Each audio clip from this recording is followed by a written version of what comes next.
Welcome to घटना study. दोस्तों, जनवरी month की समसामयिक घटनाओं से संबंधित 10 प्रश्न इस वीडियो में रहने वाले हैं। तो चलिए शुरुआत करते हैं पहले प्रश्न से। पहला प्रश्न है, जनवरी 2024 में उद्घाटित अटल बिहारी वाजपेयी सेवरी नहवा सेवा अटल सेतु के संबंध में विकल्प में कौन सा तथ्य सही नहीं है? तो गलत कथन पूछा गया है। कौन सा कथन गलत है? तो पहला कथन है, 12 जनवरी 2024 को प्रधानमंत्री नरेंद्र मोदी ने नवी मुंबई में इस सेतु का उद्घाटन किया। ये कथन बिल्कुल सही है। दूसरा कथन है, इस पुल की निर्माण लागत 17,810 करोड़ रुपए से अधिक है। ये कथन भी सही है। तीसरा कथन है, 6 लेन वाले इस पुल की लंबाई लगभग 21.8 किलोमीटर है। तो ये कथन सही है। लास्ट कथन देखते हैं, यह पुल भारत का दूसरा सबसे लंबा पुल है। ये कथन बिल्कुल भी सही नहीं है, यानी कि ऑप्शन डी गलत है।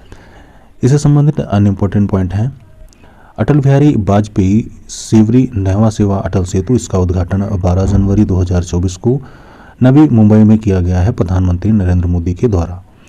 इस पुल की निर्माण लागत है 17,840 करोड़ रुपए से अधिक और यह पुल 6 लेन का है। इस पुल की लंबाई लगभग 21.8 किलोमीटर है और समुद्र के ऊपर लगभग 16.5 किलोमीटर और ज़मीन पर लगभग 5.5 किलोमीटर है। इस सेतु यानी इस पुल का पहले नाम था Mumbai trans harbour link MTHL और इस पुल की आधारशिला रखी गई थी दिसंबर 2016 में प्रधानमंत्री नरेंद्र मोदी के द्वारा। और इसका विशेष पॉइंट है, यह भारत का सबसे लंबा पुल और देश का सबसे लंबा समुद्री पुल भी है। तो उम्मीद है प्रश्न आप लोगों को समझ में आ गया होगा। अगला प्रश्न देखते हैं, सैन्य अभ्यास सी ड्रैगन 2024 से संबंधित निम्न कथनों पर विचार कीजिए। पहला कथन है, यह ऑस्ट्रेलियाई नौसेना द्वारा संचालित एक सैन्य अभ्यास है। दूसरा कथन है, इस अभ्यास का चौथा संस्करण 10 से 22 जनवरी 2024 के मध्य गुआम में आयोजित हुआ है। पूछा गया है उपरोक्त कथनों में से कौन सा कथन सही है? तो सैन्य अभ्यास सी ड्रैगन 2024 से संबंधित निम्न कथनों में दूसरा कथन सही है। इस अभ्यास का चौथा संस्करण 10 से 22 जनवरी 2024 के मध्य गुआम में आयोजित हुआ है। ऑप्शन बी राइट आंसर है, केवल दूसरा कथन सही है। इस प्रश्न से संबंधित अन्य इंपॉर्टेंट पॉइंट हैं, सैन्य अभ्यास सी ड्रैगन 2024 10 से 22 जनवरी 2024 को गुआम अमेरिका में आयोजित किया गया और ये आयोजन अमेरिकी नौसेना के द्वारा किया गया। इस आयोजन का उद्देश्य है मित्र सेनाओं के बीच बेहतर समन्वय और तालमेल को बैठाना, जो उनके साझा मूल्यों तथा मुक्त व समावेशी हिंद प्रशांत के लिए संकल्प पर आधारित है। इस दौरान सैन्य अभ्यास में भाग लेने वाले देशों ने पनडुब्बी रोधी संयुक्त कार्रवाई का अभ्यास किया और इस सैन्य अभ्यास में P-8I ने भारतीय नौसेना का प्रतिनिधित्व किया, जबकि अमेरिकी और ऑस्ट्रेलियाई नौसेना का P-8A और जापानी समुद्री आत्मरक्षा बल का P-1 और दक्षिण कोरिया की नौसेना का P-3C विमान ने भी भाग लिया। अगला प्रश्न है, जनवरी 2024 में गैब्रियल अट्टल किस देश के प्रधानमंत्री बने हैं? तो जनवरी 2024 में गैब्रियल अट्टल फ्रांस के राष्ट्रपति बने हैं। राइट आंसर है डी, फ्रांस। गैब्रियल अट्टल के बारे में जानते हैं। ये 9 जनवरी 2024 को फ्रांस के प्रधानमंत्री के रूप में चुने गए हैं और वह फ्रांस के सबसे युवा प्रधानमंत्री बने हैं। साथ ही वह फ्रांस के पहले समलैंगिक प्रधानमंत्री भी बने हैं और उन्होंने स्थान लिया है एलिजाबेथ बर्न का। एलिजाबेथ बोर्न, जिन्होंने विदेशियों को निर्वासित करने की सरकार की क्षमता को मजबूत करने और आव्रजन कानून पर राजनीतिक उथल पुथल के बाद अपने पद से इस्तीफा दे दिया था और वर्तमान में फ्रांस के राष्ट्रपति हैं इमैनुअल मैक्रों। अगला प्रश्न है, जनवरी 2024 में भारतीय खाद्य निगम यानी कि FCI ने अपना कौन सा स्थापना दिवस मनाया है? तो भारतीय खाद्य निगम FCI ने अपना 60वां स्थापना दिवस मनाया है। राइट आंसर है सी, 60वां। इस प्रश्न से संबंधित अन्य इंपॉर्टेंट पॉइंट हैं, FCI का 60वां स्थापना दिवस मनाया गया 14 जनवरी 2024 को और यह उपभोक्ता मामले, खाद्य और सार्वजनिक वितरण मंत्रालय के तहत एक निगम है। FCI की स्थापना खाद्य निगम अधिनियम 1964 के तहत हुई थी और इसका प्रमुख कार्य है सार्वजनिक वितरण प्रणाली के तहत देश भर में खाद्यान्नों का वितरण करना, राष्ट्रीय खाद्य सुरक्षा को सुनिश्चित करने हेतु खाद्यान्नों के प्रचलन तथा बफर स्टॉक की संतोषजनक स्तर को बनाए रखना, किसानों के हितों को सुरक्षित रखने के लिए प्रभावी मूल्य समर्थन का संचालन करना। अगला प्रश्न है जनवरी 2024 में कौन डेनमार्क के नए राजा बने हैं? तो जनवरी 2024 में डेनमार्क के नए राजा बने हैं फ्रेडरिक 10वें। राइट आंसर है ए, फ्रेडरिक 10वें। इनसे संबंधित अन्य इंपॉर्टेंट पॉइंट है फ्रेडरिक 10वें चर्चा में क्यों है? 14 जनवरी 2024 को डेनमार्क के नए राजा बने हैं और उन्होंने अपनी मां रानी मार्गरेट द्वितीय का स्थान लिया है। रानी मार्गरेट द्वितीय ने लगभग 52 वर्षों के बाद औपचारिक रूप से सिंहासन त्याग दिया। डेनमार्क के बारे में अब जानते हैं।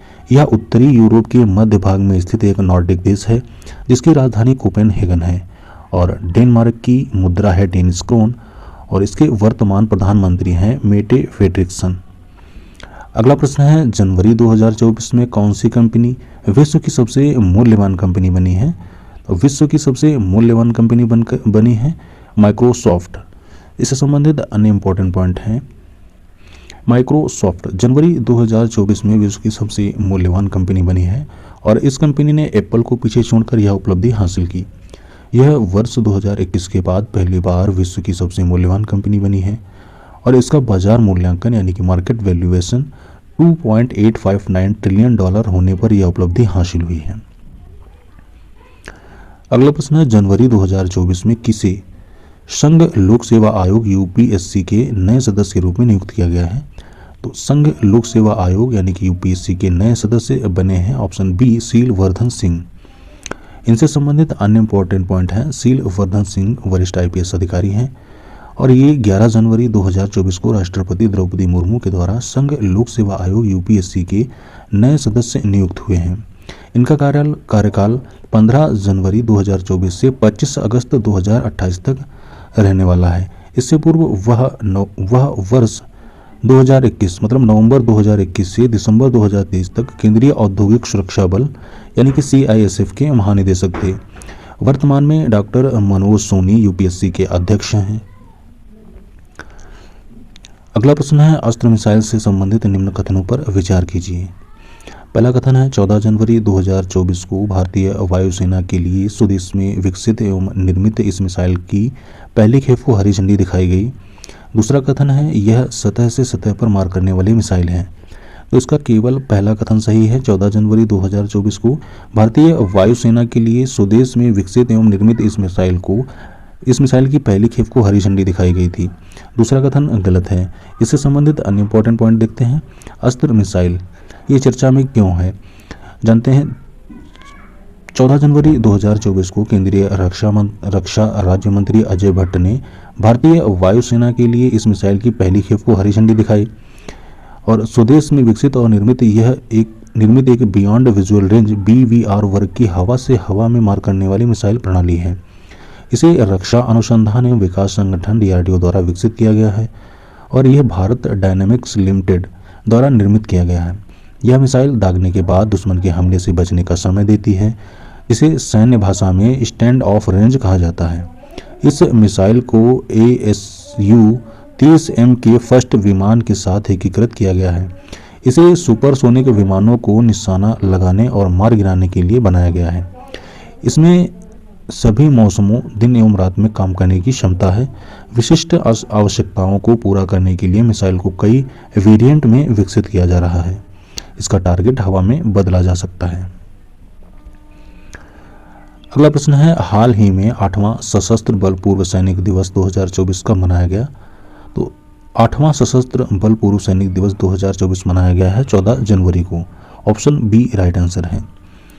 इससे संबंधित अन्य इंपॉर्टेंट पॉइंट है 8वां सशस्त्र बल पूर्व सैनिक दिवस 2024 14 जनवरी 2024 को मनाया गया। उल्लेखनीय है कि 14 जनवरी 1953 को भारतीय सेना के पहले commander in chief field marshal lieutenant general KM Cariappa सेवानिवृत्त हुए थे। इसी उपलक्ष्य में यह दिवस वर्ष 2016 से प्रतिवर्ष मनाया जाने लगा।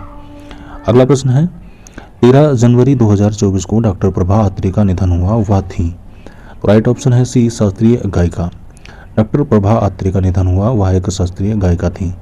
इनसे संबंधित अन्य इंपॉर्टेंट पॉइंट हैं। प्रसिद्ध शास्त्रीय गायिका डॉक्टर प्रभा अत्रे चर्चा में क्यों है? 13 जनवरी 2024 को इनका निधन हो गया और वह शास्त्रीय संगीत के किराना घराने से थीं। वह शास्त्रीय गायिका के साथ ही एक उत्कृष्ट विद्वान, संगीतकार और लेखिका भी थीं। उन्हें वर्ष 2022 में पद्म विभूषण और वर्ष 2002 में पद्म भूषण तथा वर्ष 1990 में पद्मश्री से सम्मानित किया गया था। तो ये सीरीज डेली हम यूट्यूब पे लाते हैं, तो डेली अपडेट के लिए आप वीडियो को लाइक करें और चैनल को सब्सक्राइब कर लें। तो थैंक्स फॉर वॉचिंग।